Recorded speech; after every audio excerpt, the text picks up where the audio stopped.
Listen to the 48 Hours podcast on demand. Real people, real crimes, real life drama. 48 Hours investigates the most intriguing crime and justice cases. Investigators discovered Brown chained up like a dog. We can hear the girl yelling for help. CBS News is bringing investigative reporting and impact journalism. You have this toxic love triangle. It was a crime that rocked this upscale community. The 48 Hours podcast. This hour, I'm excited to bring you. In 2015, he released a series of YouTube videos titled Flat Earth Clues. I've talked about the documentary you can find on Netflix called Behind the Curve. His YouTube channel has over 16 million views. Joining us now live is Mark Sargent. Thank you so much for coming on, Mark. Hey, thanks very much for having me. I'm so happy that you're going to come on live. You're over on the West Coast, so it's not as late. Like in the East Coast, it's past midnight. If last I checked, you're over on the West Coast. Yeah. It's only about 9 o'clock here. It's not so bad. Oh, perfect. Well, I watched the documentary on Netflix, and you're kind of the centerpiece of this documentary. So I looked you up online. I'm sure a lot of other people have been looking up online, too. Yeah. And I was curious. I thought, it'd be kind of fun if we can have Mark on the show. I emailed you. You emailed me back. It was no problem. So you're very much open to talk about flat Earth and your beliefs of it. And I've looked at a couple of your YouTube videos. You do questions and answers. So you're very big into starting that dialogue and trying to talk to people about it. So thank you for coming on here to KMOX. It is my pleasure. Yeah. So thank you. Of course, I come at it in a way that I am not someone that believes the Earth is flat, but I love to talk to other people and what their beliefs are. You're someone that is very good at defending your points of view, which is also good for conversation. I wanted to get your thoughts on the documentary that's out. When you first saw it, what are some of your general impressions of Behind the Curve? Sure. I first saw it up in Toronto at a film festival last year. Because in something like this, it goes through the film festival process. If you don't have a buyer right away, they just shop it around to different film festivals and hope that you get a buyer during that. And so when I was up there in Toronto with Patricia Steer, we watched it first in a hotel room with the director and the one of the producers and the editor. And I had mixed feelings because, it's exciting to I didn't even realize I was going to be the protagonist for this film. But at the same time, I went back and told the community, I said, look, if you're into Flat Earth, you're probably going to hate it.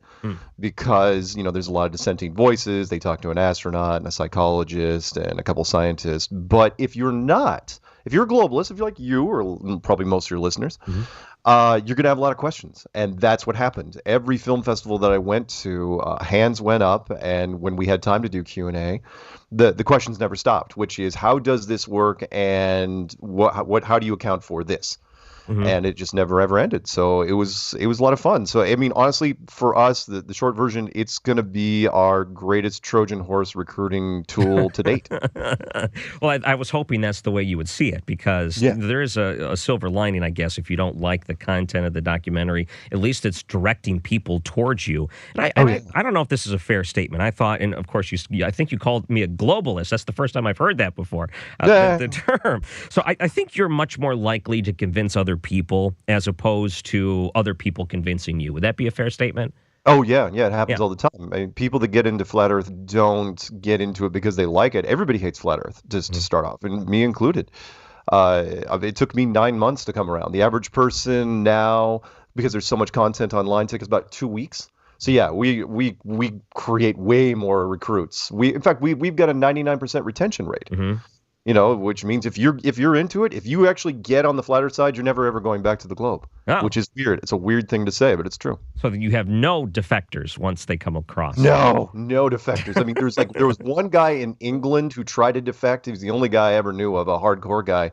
And he disappeared. We don't know. His channel's still up there, but we haven't heard from him. I had a couple impressions about the documentary itself. I was trying to watch it objectively and then try to take a couple of mental notes while watching it. I thought it did a pretty good job of portraying the humanity side of it all. I mean, everyone there seemed very friendly. You're very personable. You're able to talk to.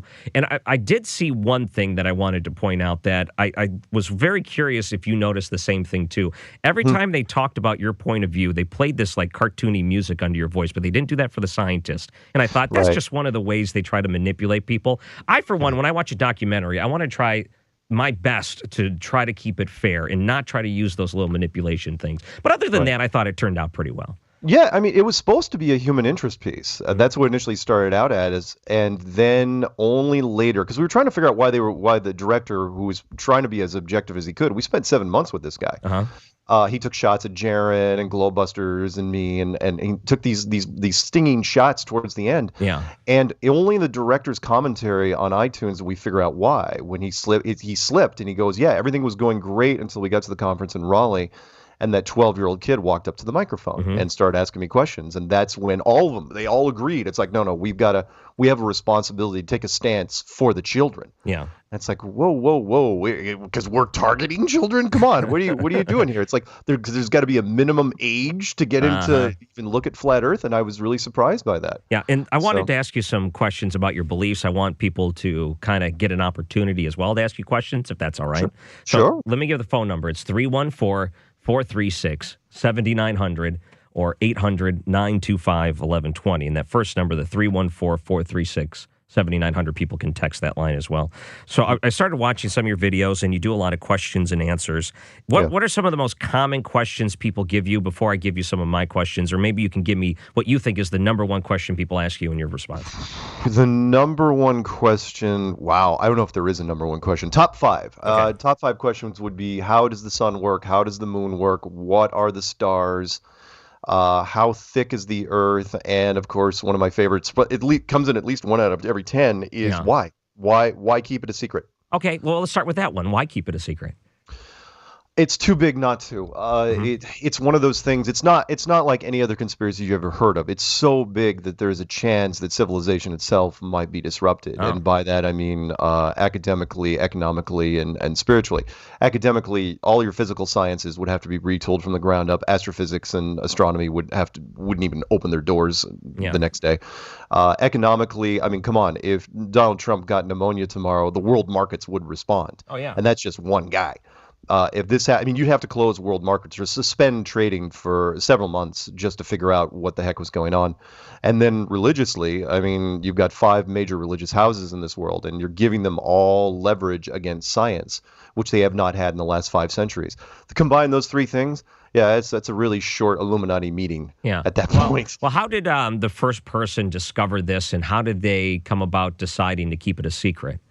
Okay, so the old guard, flat Earth was a thing a long time ago. I mean, just about every culture believed in flat Earth up until a point. And then what I was trying to tell people is like, look, even our best and brightest, our best scientists didn't figure it out until about 1960. And the only reason they figured it out was because our airplane technology got good enough that you could actually fly high enough and far enough. And so what happened was the United States and the Soviet Union figured it out in Antarctica, otherwise known as the beginning of the edge of the world, around 1960, and that's when they decided to keep it a secret. And it was, all right, let's seal off the upper edge and the outer edge, and it's just time and money. Let's see how long we can hold on to this thing. Interesting.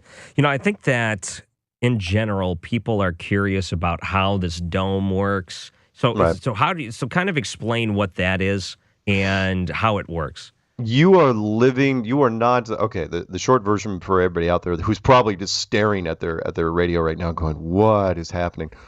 Okay, you do not live on a little tiny rock with water draped on the outside of it, spinning through space at 5 different directions. You are living in a stationary building with walls and a floor and a ceiling, and everything you see in the sky is some form of projection. The stars and the planets are just pretty little lights, and then the sun is just like a big incandescent light bulb, and the moon is a LED bulb, which generates a cold light. So there you go. How do they have the technology to make it so that light bulb never goes out? Come on, man. You're talking about, I mean, we didn't even look how far we've come just in the last 50 years. We didn't have HD televisions 20 years ago. How old's your cell phone? Not that old. Right. So what could we do in 50 years? What could we do in 100 years? We could do a lot. We can make skylights right now. You can put in a basement that can simulate a sun and a clear blue sky that can fool anybody. Yeah. Just so you know. Well, I know that here in St. Louis, the arch has a light on top, so planes know where it's at because it's 630 feet off the ground. And they have to change that every year just to be safe. So, I mean, how can we go hundreds of years without the light going out, or is there something like that? Oh, you mean just in general? If just it's the light and well, I mean LED technology, the stuff that we've had, which is a low impact laser, more or less. I mean, those things supposedly can run almost forever. I don't necessarily believe that. But again, remember that even the incandescent light bulbs that we had were impossible. The long version of those were impossible even 40 years ago. So, and remember, what I'm saying here is we did not build this place. Right. We had nothing to do with this. There's an advanced technology at work, an old technology, someone that was here long before us and was way more powerful than us. And also, I'm also saying that if we were in this building, we're not the first people to rent this apartment, not by a long stretch, meaning there were other versions of civilization. Our civilization only goes back unbroken about 5,000 years. And how many other cultures are there? The sunken cities off of Japan, sunken cities off of India, the Bosnian pyramids, the real pyramids. Take a look at those and tell me they're only 10,000 years old. Bimini Road, and so on and so on. I think that every civilization has their time here, and then after that, we have to move on and let the new freshman class come in. Okay.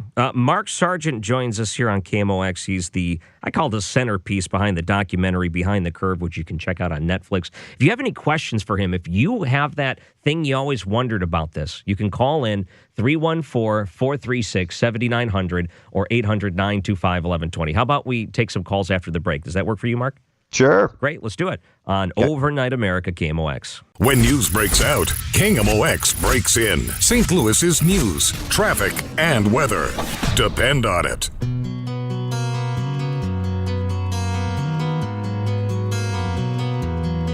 And welcome back to Overnight America.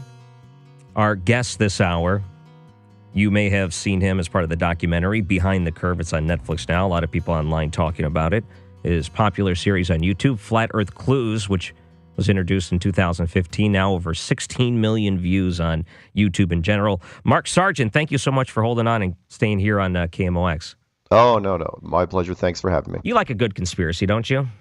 Oh, yeah. I've got an opinion on just about every conspiracy you could think of. All right, so here's the conspiracy. We had the St. Louis Blues tonight play, and they won. And we had our postgame go till 11 o'clock. News was fine. As soon as we started our conversation, we had issues at the transmitter site. And is that a conspiracy? So I don't know. Maybe someone's trying to keep us quiet. Well, no, it wouldn't surprise me. Look, I mean, I believe there's conspiracies in just about every level of our civilization, including sports. Yeah. Come on. You pick any sport, I will rattle off conspiracies.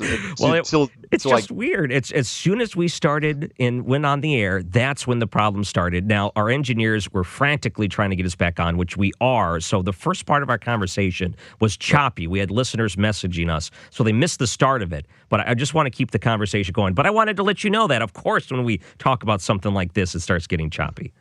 Of course. No, we actually wouldn't. It would not surprise me. When I had one of my first guests, one of my first subject matter experts, who was a Navy missile instructor for 10 years. He actually trained people on the Sparrow missile system. The guy that was helping produce in the background, he said the Department of Defense was pinging us pretty much nonstop during that entire show. And why not? I mean, you've got a Sparrow missile system guy. You don't want him to have a few drinks and start talking about how you can disable the system with a pack of, a chewing gum wrapper and a paperclip and a 9-volt battery, something like that. And so just for the people that missed it, our stream was still working. So if anyone was listening online, that was fine. It was just the over-the-air that was having the issues. So you've done the series. You do questions and answers, and people write all kinds of different questions to you about your beliefs on the Earth being flat, and you answer them. And you'll do these hour-long YouTube videos. You must get a lot of questions. And one of the things you mentioned in one of your videos that I wanted to ask you about when it comes to flat Earth, you said you believe after this documentary, it's just a matter of time before the media pounces on you. As in, they're all going to get on you more than they are right now. And that's going to be the turning point for people to learn about flat Earth. Can you explain that? Yeah, eventually you're going to have to make flat Earth the villain. And that is, we can dance around it. In fact, when we did the documentary, the people that made it, you could tell, the people that were in science, they're quite cordial. They say everything with a smile. And the only way they could create a villain in the documentary was use one of our own guys. People like to attack villains, and that is eventually has to happen in the flat Earth community.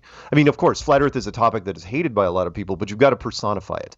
And so, yeah, I'll put myself out there. If National Geographic and the documentary or other podcasts are saying that, oh, you shouldn't talk about flat Earth because it could affect the children in our future, it's like, okay, if that's your hot button, great. That's exactly what I'm going to go after. I will volunteer to be the villain. I mean, I don't have to be the super nice guy who doesn't get the girl.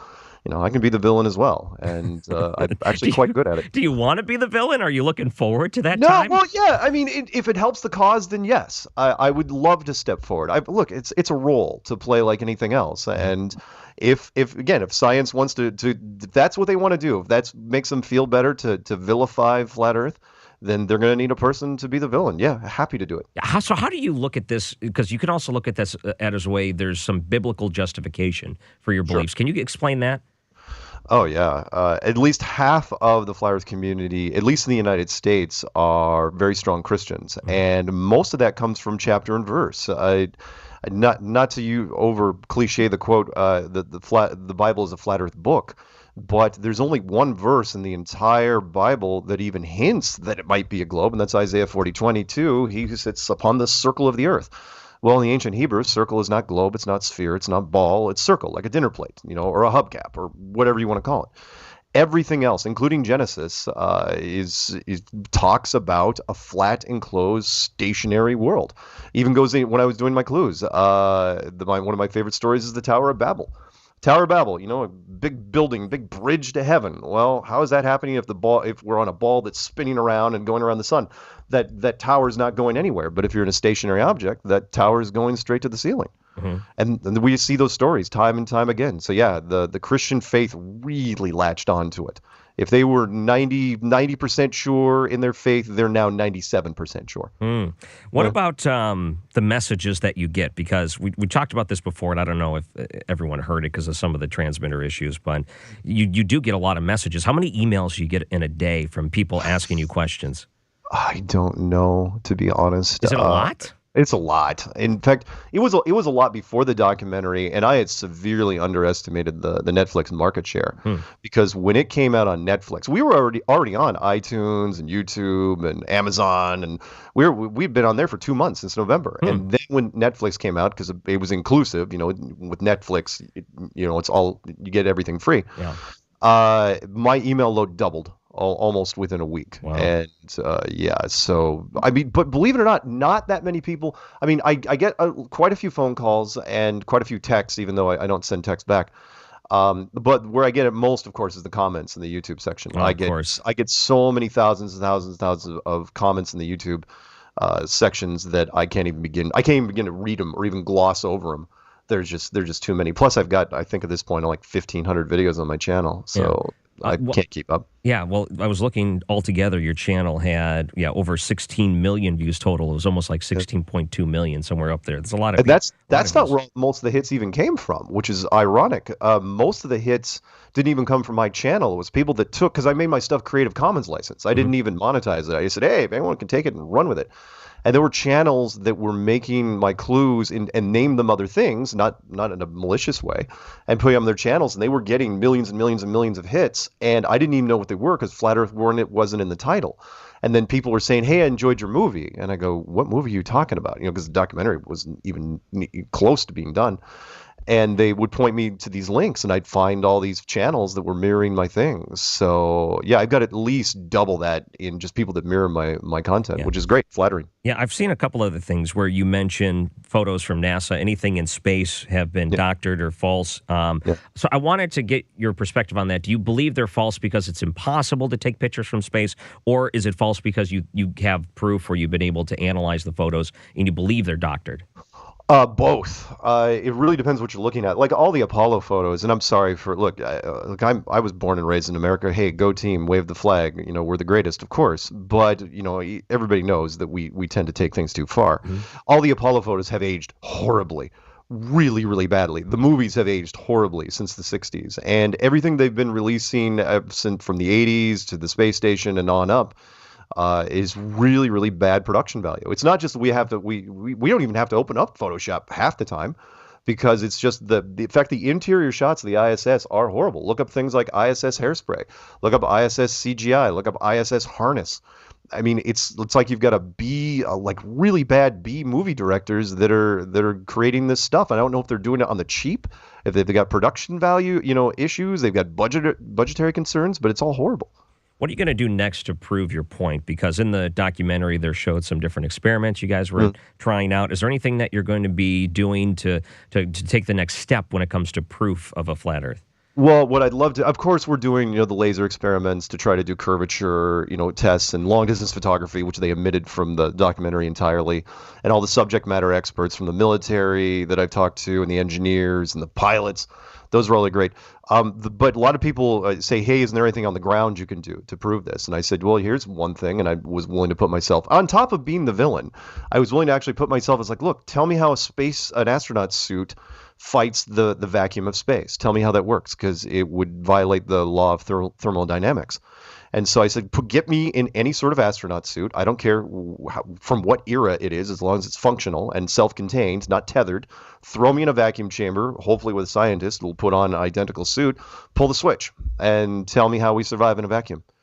Because it can't. And you're saying, okay, what's your point? Does that prove a flat Earth? No, but that proves that anything that ever showed an astronaut in a spacesuit is false. And if that's false, then every space program that's ever been shown with people is false, and then the whole thing starts to crumble from there. So, yeah. Yeah. All right. I have more questions, and I feel like I didn't get to ask them all. That's okay. Can I ask for you to stick around for one more segment? Sure. Okay, let me do that. And because we had some issues at the start, I want to make sure people know they can call in and talk to you. We did have a lot of phone calls call in, but we couldn't tell which ones were trying to tell us we're having technical issues or not. Okay. So the number is 314-436-7900, or if you're listening somewhere else outside the St. Louis region, the number 800-925-1120. You can talk to the centerpiece behind the documentary, which you may have seen, Behind the Curve. It's on Netflix. Flat Earth Clues, one of the introductory videos you put on YouTube back in 2015. Mark Sargent will continue with him next on KMOX. Making the darkness of night a little brighter. It's Ryan Wrecker and Overnight America on KMOX. All right, this is your last chance. If you've ever wanted to ask someone who believes the Earth is flat a question, anything, this is your opportunity to talk to Mark Sargent. 314-436-7900 or 800-925-1120. Hey, thank you for sticking around for another segment, Mark. Oh, yeah. Happy to do it. My producer Mike had a question. He wanted to know if you have a poster of Kyrie Irving hanging up somewhere. Actually, I bought several of his shirts that when he was still with the Cavaliers. And oh crap, who was his teammate who's now doing sportscasting? What? Shaq? I can't remember his name. You're not talking about Shaq when he was No.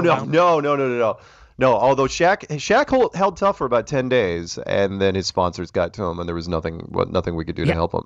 Who are the most high-profile people who believe the Earth is flat? Probably Kyrie has got to be the most high profile guy right now. Yeah. I mean, there's some wrestlers and some other football players and some other basketball players and guys that are retired, of course. But what I love is there's celebrities out there that I've spoken with who will not come out of the closet until there's more people on the dance floor. They won't do it. They just said, "Nah, we saw what happened to Kyrie. We're not gonna go down that road yet." I don't blame them. I don't know. I don't know what the point of believing in something if you're not going to tell people you believe in it. I don't get that. Look, think about when Kyrie did it, right? I mean, he just had his ring. He was going to the All-Star game. LeBron's his best friend. He's 25. He had nothing to lose, right? He thinks there's nothing to lose. And then he says this during a podcast just before media day. What do you think was going to happen? Now, every freaking journalist that goes into that locker room from now until the day he retires is going to have that in their back pocket. That, in case they get bored, it's like, oh, I don't want to hear about offense and defense and 3-point shots anymore. I want to hear about flat Earth. And so, yeah. I had an idea of a way you could prove the Earth is flat, and I'll run it by you and see if anyone's, because I've seen some videos where people say that when there is a launch down in Cape Canaveral and you see the rocket go and then it eventually arches up and outwards, and you you can actually see how it's arching away and down. It's not actually going up into space. I've seen some people mention that online. Oh yeah, all the time lapse footage, sure. Yeah. So what if you were to have you have a large society of spotters that just go into the general direction and they literally spot to see where the thing is going to land? It's a nice idea, but the oceans are just too big. Yeah. Your better bet would be to take a 4K camera, because you can get 4K cameras with a box of cereal nowadays, and put it on the top of some sort of capsule and launch it. Put it on some sort of launch that's going out of the Earth's orbit, and have it without any edits, any cuts. That's never happened in the history of space travel. It's never. In fact, there's never even been. I don't care what Russia Today says. An astronaut that has taken a live working camera, and done a 360 with it on any surface. I don't care if it's the ISS or the moon. You would have thought it would have happened on the moon. Even though they only had 10 frames per second, but no, it's never ever happened. So with this, here's another question with the dome question. So just in general, I noticed that anytime you have any sort of glass with water, there's condensation, and it kind of like, you see these different effects when there's a large body of water in an enclosed area. How come we don't see those effects on the top of the dome? Because it's too big. It's too big, and you're talking about a system that has its own air conditioning towards the top. So, first off, that's an interesting question you bring up, because a lot of people have asked me recently what my feelings are on climate change. I go, well, absolutely, it works better in a building, because then we're talking, when you hear the term greenhouse gases, we're literally talking about a greenhouse if it's enclosed. As far as, how the air is distributed up there, I mean, between the jet stream system, which is up above, and then whatever's above that, now you can clear it out pretty easily. But I think human beings do have an effect on this system more than they would have if it was a globe. So let me ask you the two about something I saw in one of your videos, because you do these montages of different photos and things. Sure. And one said the moon didn't start glowing until 1977. Can you explain that one? Yeah, interesting. That. Well, I didn't quote that, but it's a good quote, which is, the moon, when we look at it, when you look up in the sky at a full moon, it's bright. It's extremely bright. It's a bright white light, to where you can't even use night vision on it. I've tried it many, many times, and you'll break your night vision goggles eventually. So why is it, if the moon is really, really bright, when we look up there in the sky, when we saw all the Apollo missions, which ran from 1969 all the way to 1972, they were on this dull, gray, matte finish. It was this very, very low, subdued tones, and it looked like volcanic ash was everywhere, and it didn't reflect anything. So it was kind of a running joke. I don't think they meant 1977. They probably meant something earlier. But that's what it was. It was like, okay, why does the moon glow for us, and yet why do the Apollo missions, there's no glowing at all? How is that possible? And that's because for production techniques, they just couldn't do it. Okay. They couldn't figure it out. So let's say there's a stalemate going on with people that believe the Earth is flat and people that don't believe the Earth is flat. What would it take for each side to convince the other side? So what would you think would be the one thing that would get everyone to believe the Earth is flat? And what's the thing that, if someone were to present it to you and you could not deny it, it would convince you the Earth is not flat? Okay, we'll do the first question first, I guess, which is how would you convince someone else? If you what would you think else. You would have to present to them so they would never be able to deny it? Unfortunately, most of the people on the street only believe, I hate to say this, especially on a radio show, they only believe what the media tells them. And so unless somebody officially in the media, I'm not saying there has to be a White House press conference, but it's got to come from a mainstream media source. Okay. I mean, my sister, for God help her, it's got to come from God's lips to Fox News before she believes it. If it is not on Fox News, it didn't happen. It's literally, I mean, it's like MSNBC could be preaching it all day long. She's like, nope, Fox News is not there. I don't believe it. So yeah, it's for a lot of people, it's got to come from a mainstream source. We can show them, although we've been gaining amazing traction with the sheer amount of content and experiments we've been doing, which is kind of fun. On the flip side, to convince me, here's a perfect example, because I'd love to quit Flat Earth. I would love to. I've been begging people to get me to. Oh, I don't believe that. No, it's true. Okay. It really is true. Everybody starts in Flat Earth hating it, and including me, which is, look, I'd love to go back to my normal life. I was fairly comfortable and happy, in my bliss. But something can convince me, well, the first thing would be you wouldn't have to put me in space. I mean, if somebody wants to put me in space, great, fantastic. What I said earlier, put a 4K camera on a rocket, fire it off. Do not hit the pause button in any way, shape, or form. Do not edit any of the footage. Give us the raw footage. Let us go through it. And if our best guys, and I trust them, think that it's absolutely legit, it's like, all right, fine, I'll quit Flat Earth. Well, Elon Musk did that live stream when he sent his car up there. Don't you even. No, what's wrong with that? That was 4K.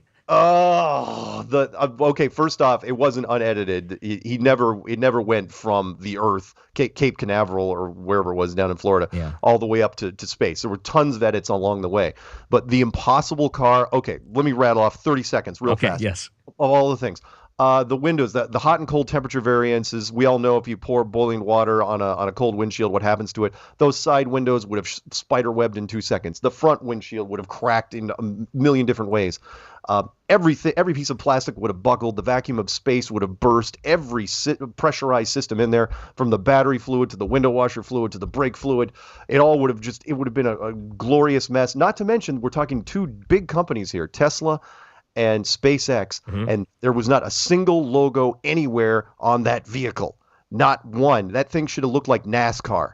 On top of that, why were you using the Roadster in the first place? Why weren't you using your flagship model, the S-Series, the four-door sedan, and then just charged people? I don't know, Disney could have paid for it themselves. You put Boba Fett in one seat, Iron Man, Groot, Iron and a Man. Stormtrooper. The thing would have paid for itself. They did none of that because they were scared to death. It was like, okay, we're going to fake space in the cheap and see if anyone buys it. And they put it up there, and there were lots of people who didn't buy it, who weren't even flat earthers. That image was sent to me, and I go, oh, who did this? Jaron? Did Jaron from Jaronism do this?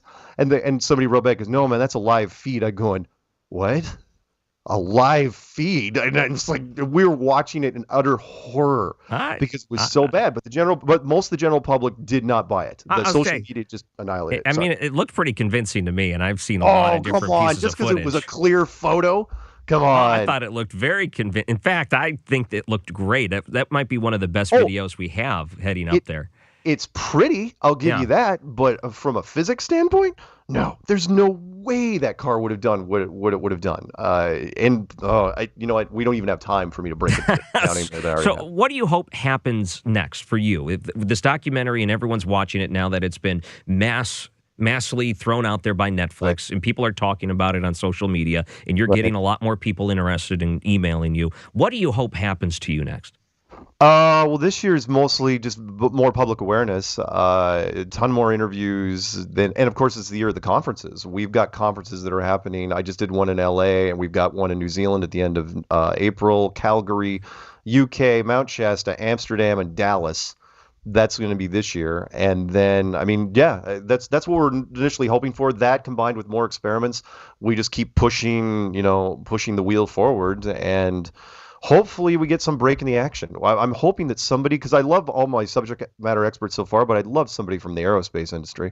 I really, really would. I almost guarantee I'm not going to get an astronaut, but I'd love somebody from the aerospace industry to finally crack. So did you feel for a moment there you had Logan Paul as your next big guy? Oh, Logan Paul. You know what? I don't mind saying this.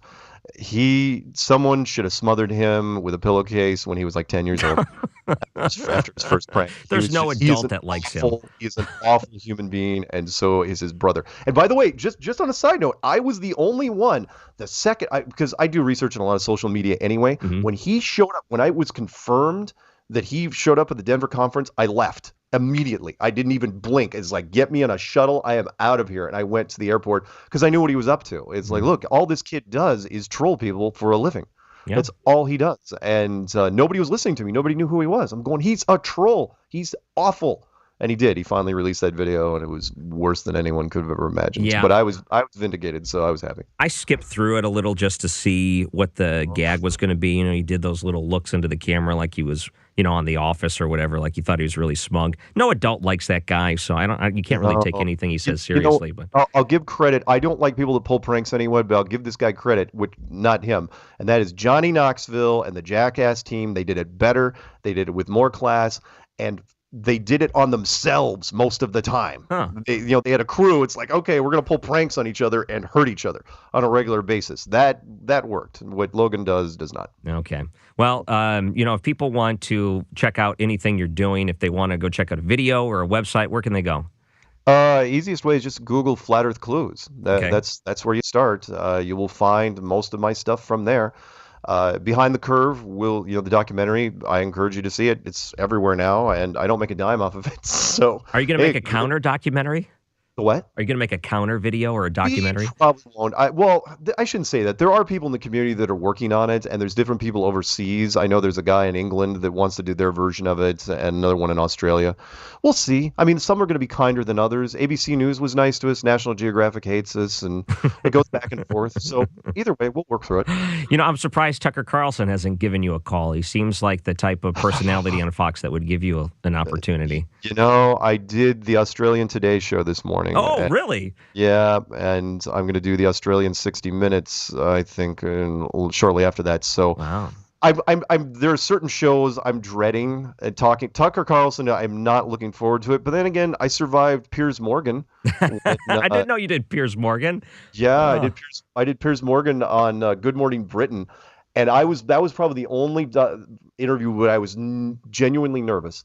Because it's Piers Morgan. It's like, oh God, what's he gonna say? Is he gonna just pull something out of his ass and just insult me?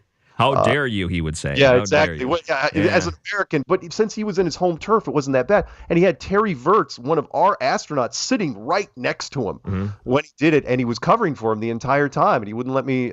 Terry wouldn't talk to me directly. He talking to Piers. You didn't convince me, but you know, I do like talking, and I do like hearing what other people believe, and I'm so glad that you at least are open about what you believe and willing to have a conversation about it. Yeah, sure. By the way, don't take my word for it. Do your own research. Yeah. Ask questions. That's what I ask of anybody.